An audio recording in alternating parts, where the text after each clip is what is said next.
Okay guys, welcome back to our channel. In today's tutorial, I'm going to show you how to check and manage your Facebook login history. So let's dive in.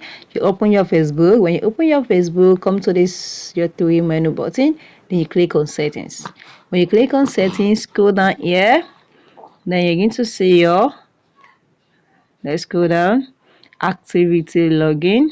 You see activity log, just click on your activity log, then you scroll down here to security and login information. You can see, and this is it, login and log out. You're going to see how you're logging in, how you're logging out. There's nothing on my own, so let's go back and go and see another thing. You can see where you log in. If there's any other folder you have logging on, you can see these are the whenever see all my activities from April 3 when I log in. This is it. And it's going to show you if anybody log in into your Facebook with any phone, the person that log in, the person that the phone that they use it, these are the details of everything that you've logged in. And you can also check your recognize the files that you use.